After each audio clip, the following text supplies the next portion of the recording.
श्रद्धेय गुरुदेव, सन्मार्ग में चलने वाले को कष्ट क्यों मिलता है, इसका कारण और निवारण क्या है?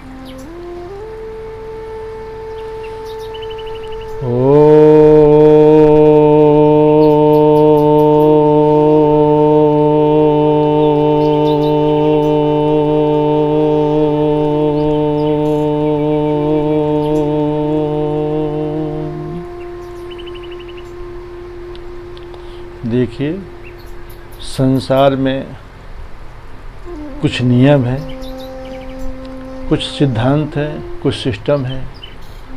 संसार में हर वस्तु अपनी कीमत मांगती है। बिना कीमत का संसार में किसी को कुछ भी नहीं मिलता है। जो जितनी कीमती चीज़ होती है उतना उसकी महंगी कीमत चुकानी पड़ती है। जब हम सन्मार्ग में चलते हैं तो इसका मतलब है कि हम कोई बहुत बड़ी उपलब्धि की तरफ बढ़ रहे हैं और उसके भी उसी अनुसार कीमत देनी पड़ती है। संसार क्या है? ये संसार एक घोर घना जंगल है, बृहद आरण्यक है, घना घोर जंगल है। जंगल में प्रवेश करना भी संघर्षपूर्ण है और जंगल से निकलना भी संघर्षपूर्ण होता है। जब हम किसी भी क्षेत्र में कदम बढ़ाते हैं, चाहे वो सन्मार्ग हो चाहे वह कुमार्ग हो, कष्ट से सभी भरा पड़ा है। कोई ऐसा मार्ग नहीं है, कोई ऐसा क्षेत्र नहीं है जो आसानी से फूलों पर चल करके प्राप्त किया जा सके। एक पुष्प के बारे में, गुलाब के बारे में जब व्यक्ति टहलने के लिए जाता है वाटिका में, गुलाब के पुष्प को सुगंधी बिखेरता हुआ हंसता मुस्कुराता जब देखता है तो उसको एक प्रकार के उत्साह मिलती है, मस्ती मिलती है, खुशी मिलती है। वो फूल को तो देखता है पर कभी फूल के पास जाकर नहीं पूछता है कि हे गुलाब के पुष्प, तूने खिलने के अवसर के पहले कितने बार कांटों पर सोया, कितनी आधी पानी सहा, कितनी कितनी मुश्किलों से गुजरा। ये खुशबू जो है, फूल का सुगंध है, तेरे किस कीमत देने पर प्राप्त हुई है तुझे। तब वो पता चलेगा गुलाब का फूल क्या कहता है। कांटों पर रहना पड़ा, सब ठंडी गर्मी लू पानी सब सहना पड़ा, उसके बाद जाके मुस्कुराने का, खिलने का, सुगंधी बिखेरने का अवसर आया और बिखेरता बिखेरता ही मुरझा भी गया, पर उसको सुगंधी कोई छीन नहीं पाया। पर सुगंधी की कीमत प्राप्त करने के लिए कितना कीमत चुकानी पड़ी, ये केवल गुलाब का फूल ही जान सकता है। इसी प्रकार से सन्मार्ग में चलने वाले को परमात्मा अपनाना चाहता है, कुछ बनाना चाहता है, कुछ उठाना चाहता है, उसको चमकाना चाहता है। चमक कब पैदा होगी? जब सैन्य को भट्ठी में तपाया जाता है, जब लोहे को आग में डाला जाता है, घन से उसको मारा जाता है, बार बार पानी डाला जाता है, तब जो है लोहा जो बेकार था, जंग खा रहा था, बाहर में भीग रहा था, कोई नहीं पूछ रहा था, उसी जंग खाए लोहे को तलवार बन जाता है। और तलवार बनने पर कीमत लगाई जाती है और कीमत देने के बाद भी तलवार म्यान में रख करके सीने पर लगाया जाता है। और सीने पर लगाने के लायक तलवार लोहा बना कर जब उसने तप किया, कठिनाई को सहन किया, घन की मार खाया, अग्नि में बार बार तपाया गया, निकाला गया, कभी उसने विरोध नहीं किया। जो लोहा सब कुछ सह सका, सह लिया, उसकी तलवार बनती है, कीमत लगती है। इसी प्रकार व्यक्ति का जब जीवन, जो जीवन में तप नहीं किया, कष्ट नहीं उठाया, संघर्ष नहीं किया, उससे कुछ बन नहीं सकता। वेदों में आ रहा है कि हे प्रभु, तेरे पद को वही प्राप्त करते हैं जो तपस्या से अपने को पक्का बना लेते हैं। तप है क्या? तप है कष्टों को प्रसन्नता सहते हुए भी टारगेट को न बदलना, लक्ष्य समझौता न करने का नाम ही तप है। तपाने का नाम भी तप है, किसी में तपाना, दंडों की अग्नि में तपाने का नाम भी तप है। इसीलिए सन्मार्ग में चलने वाले आदमी को कष्ट क्यों दिया जाता है? क्योंकि परमात्मा उसको उठाना चाहता है, कुछ बनाना चाहता है। जिस मिट्टी को कुछ बनाना होता है, कुम्हार को उसके साथ बहुत कुछ बेइंसाफ़ी करनी पड़ती है। गीली मिट्टी को साना भी जाता है, चाक पर घुमाया भी जाता है, चाकू से काटा भी जाता है, धागा का प्रयोग भी होता है। उसके बाद भी उसको चैन नहीं दिया जाता, आवा में पकाना ही पड़ता है। जितनी आवा में पक गया, आवा में पकने के बाद मिट्टी का पात्र जल रखने के लायक बन जाता है। पर जो मिट्टी का बर्तन, मिट्टी का अवयव इतना सब सहने को समर्थ नहीं होगा, वो मिट्टी बेकार हो जाती है, कुछ नहीं बन पाता है।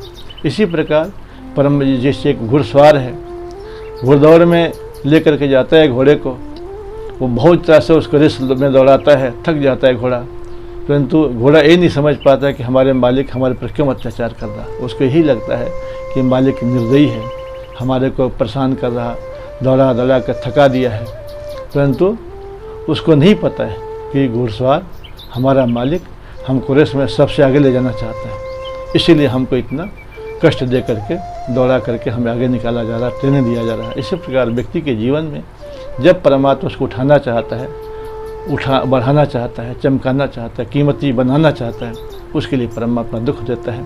और दुख को सह करके भी व्यक्ति जब मैदान से नहीं भागता है, सन्मार्ग नहीं छोड़ता है, तो वही महापुरुष बन जाता है, वही महामानव की श्रेणी में चला जाता है, वही विश्व का पथ प्रदर्शक बन जाता है। पर जो कुछ सह नहीं सकता, कुछ प्रयास नहीं, जो तप नहीं सकता, जो अपना कीमत पहचान नहीं बना सकता, वो किसी काम करने तो उसी साधारण अवस्था में जन्म लेता है, सामान्य अवस्था में जीता है, और सामान्य अवस्था में कीड़े मकोड़ों की तरह से दुनिया से चला भी जाता है। इसीलिए कष्ट हर सन्मार्ग चलने वालों को, हर सत्पुरुष को मिलना चाहिए, क्योंकि वही उसकी कीमत है, उठने का पहचान है, जीवित कहलाने का वही उसकी पहचान क्वालिटी है।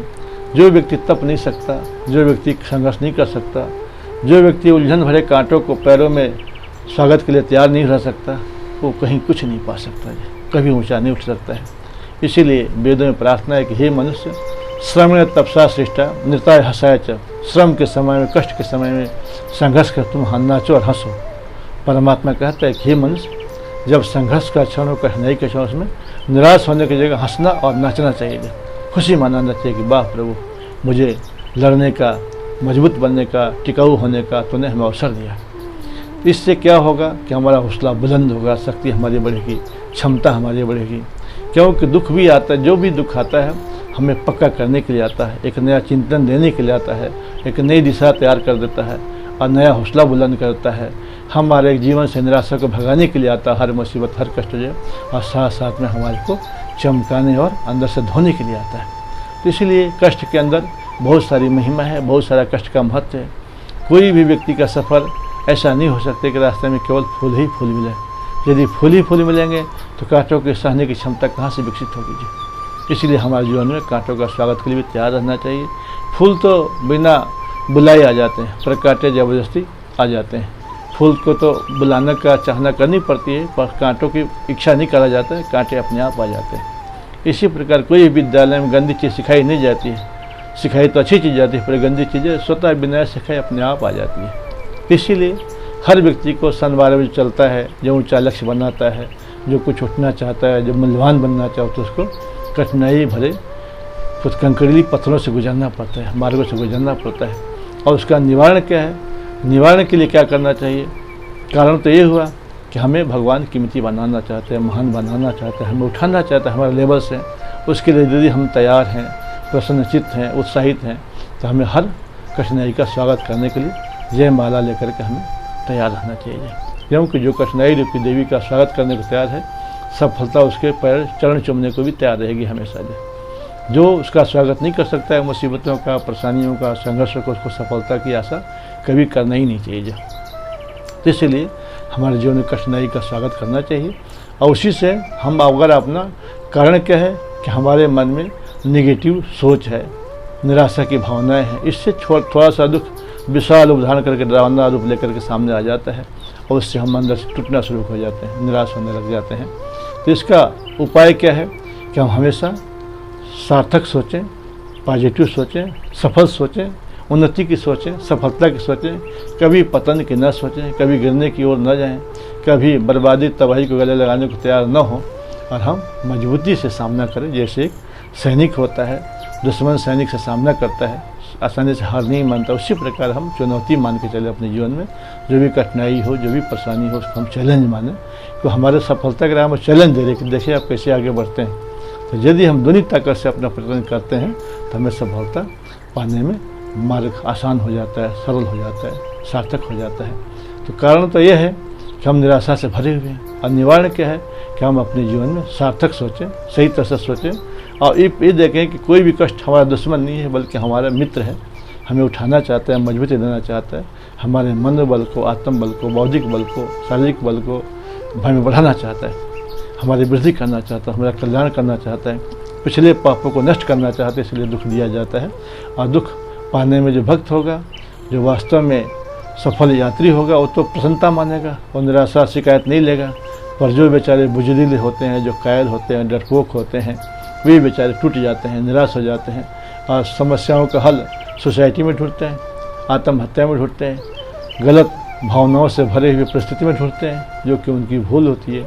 इससे क्या होता है, थोड़ा सा भी दुख बहुत विकट रूप धारण करके सामने आता है, बहुत बड़ा दिखाई देता है। इसीलिए कहा जाता है कि दुख की रातें लंबी होती हैं और सुख की रातें छोटी हो जाती है व्यक्ति के जीवन में, जबकि होना चाहिए कि सुख की रातें बड़ी दिखाई दे और दुख की रातें छोटी दिखाई दे। ये सब क्या है, हमारे चिंतन पर, हमारी मनोवृत्ति पर निर्भर करता है। एक व्यक्ति है, सेठ जी हैं, सेठ जी को पालकी में बैठा कर कहाँ ले जा रहे हैं, कहाँ कचहरी में ले जा रहे हैं।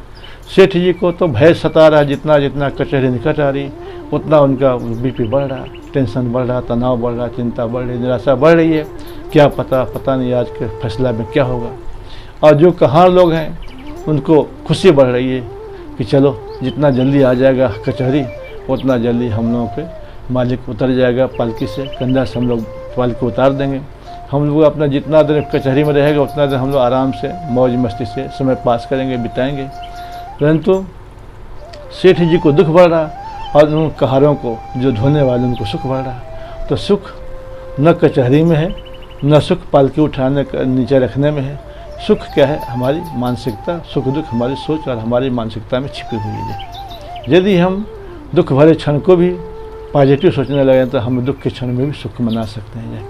पर यदि हम निराशा से भरे हुए हैं तो सुख के क्षण में भी हम निराशा को धारण करके उसका लाभ नहीं ले सकते हैं। इसीलिए हर परिस्थिति को हमें एक मेहमान की तरह स्वागत के लिए तैयार रहना चाहिए। ये न हो कि भगवान हमारे सिर्फ हमारे मन का ही करें, बल्कि हम भगवान के मन के अनुसार जो विधान है उसको हम उसी स्तर से लेकर के लाभ उठाना सीखें। हर हाल में प्रसन्न रहना, हर हाल में तैयार रहना, हर हाल में खुशहाल रहना, हर हाल में हर चुनौती को चैलेंज देकर स्वीकार करने वाला बनना चाहिए। जैसे एक वीर योद्धा होता है, सैनिक होता है, जीवन में सैकड़ों युद्ध करता है पर फिर भी वो कभी हारता नहीं है, हार मानता नहीं है, हमेशा जुझारू होता है। उसी प्रकार हर व्यक्ति को, हर प्राणी को संघर्षशील और जुझारू होना चाहिए, क्योंकि संघर्ष में जुझारू बनाने के लिए, पक्का मजबूत बनाने के लिए, संघर्षरत बनाने के लिए आती है। इसलिए परिस्थितियों को हमेशा स्वागत करना चाहिए और अपनी सफलता के लिए क्षेत्र में अग्रसर होना चाहिए। जितना कष्ट मिले उतना हमें पक्का होना चाहिए इरादा के प्रति। जो हमारा इरादा तोड़ दे ऐसी भावनाओं को जगह दिल में नहीं देना चाहिए। इसके लिए सत्पुरुषों का संग करना चाहिए। जिन छोटे अवस्था में जिन महापुरुषों ने महत्ता को प्राप्त किया, ऊँचे लक्ष्य प्राप्त, उनके प्रेरणा लेना चाहिए, उनकी जीवनियाँ पढ़नी चाहिए, उनसे सलाह लेना चाहिए। जिन कठिनाइयों से आदमी गुजरा हुआ है उससे संपर्क में जाना चाहिए, तो हमारे जीवन का पथ बताएंगे और उससे हमारा जीवन अपने आप पथ प्रशस्त होगा। इस प्रकार से हमारे दुखों का कारण अज्ञानता है, निराशाजनक सोच है, और सुख का कारण पॉजिटिव सोच है, सत्पुरुषों का संग है। और हमेशा ये ध्यान दृष्टिकोण में रहना चाहिए कि कोई भी दुख है हमें बर्बाद करने के लिए, हमें मिटाने के लिए, नीचे ले जाने के लिए, असफलता देने के लिए नहीं आता, बल्कि हमारे को बल देने के लिए, हमें उत्साह देने के लिए, हमारे को पक्का बनाने के लिए, हमें लक्ष्य पर जल्दी पहुंचाने के लिए, लक्ष्य कीमत समझाने के लिए हमारे जीवन में आता है कि हम प्राप्त शक्ति का दुरुपयोग न करें। उसकी कीमत को जब हम देंगे तो हमें उसके प्रति हमारा जीवन में स्थान होगा कि हम कठिनाई कुछ पाया है। जिस प्रकार कोई मेहनत से कमाया व्यक्ति जुआ में दांव पर पैसा लगाने को तैयार नहीं होता है, पर गलत तरीक़ा से आई हुई लक्ष्मी को चोरी से, जेब कतरी से, गलत तरीके से आए पैसा को आदमी दांव पर लगाने में बिल्कुल संकोच नहीं करता और दांव पर लगा करके अपना धन की तबाही कर देता है, बर्बादी कर देता है। तो इसलिए हमें चाहिए कि हम श्रम को, मेहनत को, संघर्ष को, कष्ट को मूल्य दें, मूल्य समझें और उसको अपनाने में अपना सौभाग्य से जाने समझें और हमेशा जो ऊंचा उठने के लिए तत्पर हो, दृढ़ता है। फुटबॉल जिसे जितना ऊपर से उछाला जाता है उतना ही तेज़ी से फिर से ऊपर उठता है। इसी प्रकार हमारा जीवन जो जितना भी संघर्ष है, कठिनाई है, हमको और मजबूती दे। इसके लिए हमें तैयार रहना चाहिए कि कठिनाई आई है हमें उठाने के लिए, हमें समझाने के लिए, हमें सचेत करने के लिए, हमें सजग करने के लिए आई है। वो हमारे लिए सबसे बड़ा मित्र है, सबसे बड़ा वरदान है, सबसे बड़ा भगवान की कृपा है। ऐसा दृष्टिकोण रख करके आगे बढ़ना चाहिए। तो हर मुसीबत, हर संघर्ष, हर परेशानी हमारे लिए वरदान बन जाती है, हमें भगवान करीब लेकर जाती है, हमें जीवन में झांकने का अवसर देती है। जो भी व्यक्ति महान हुआ वो कठिनाइयों के कांटों पर चलकर ही महान हुआ। जितने व्यक्ति कुछ पाया वो त्याग करके ही सब कुछ पाया जाए। तो हमें तब त्याग से पीछे नहीं हटना चाहिए और अपना सोच को बदलना चाहिए। इति ओम शांति।